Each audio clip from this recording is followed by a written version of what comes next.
मागील 2 दिवसापासून नांदेड जिल्ह्यात अवकाळी पावसाने कहर केलेला आहे। आपण सध्या आहोत नांदेडच्या अर्धापूर तालुक्यातील मालेगाव या शिवारात। आपण हे पाहू शकतो की हे ज्वारीची शेती आहे। संपूर्ण ज्वारीचं हे पीक जे आहे ते काल आलेल्या वादळी वाऱ्या आणि अवकाळी पावसामुळे आडवं पडलेलं आहे। एकंदरीत पाहिलं तर नांदेड जिल्ह्यातील अनेक भागामध्ये काल आणि परवा असे 2 दिवस अवकाळी पावसानं अक्षरशः झोडपून काढलेलं आहे।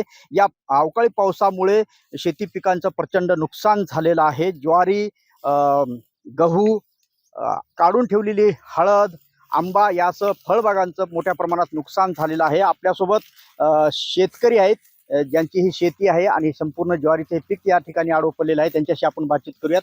काय सांगाल, कशा पद्धतीने काल 2 दिवसापासून आपल्या इकडे पाऊस सुरू आहे, अवकाळी पाऊस सुरू आहे, कशा प्रकारे नुकसान झालेलं आहे?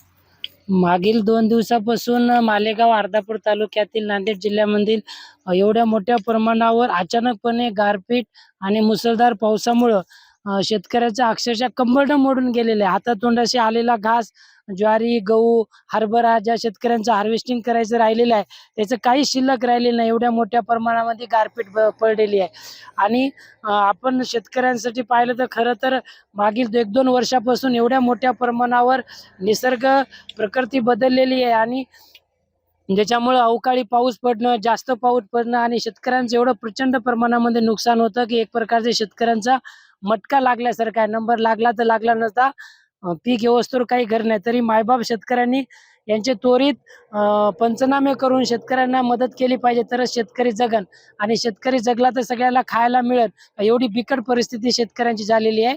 निसर्गाचं सगळेजण नुकसान करतात, पर्यावरणाचं नुकसान करतात, ग्लोबल वॉर्मिंग करतात आणि त्याचा पहिला फटका जर कुणाला बसला असेल तो पहिल्यांदा शेतकऱ्यांना बसतो आणि शेतकऱ्यांचं नुकसान होतं।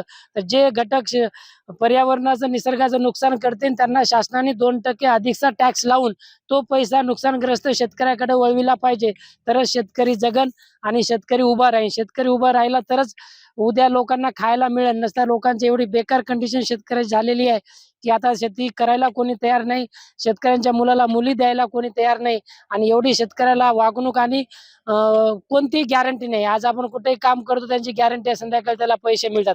आता 4 महिने तळहाताच्या फोडाप्रमाणे पिकांना लहानाचं मोठं करा, खतं औषधं निंदन करा आणि जेव्हा पीक कापतो याची पण गॅरंटी राहिली नाही की अन्नधान्य मिळेल म्हणून।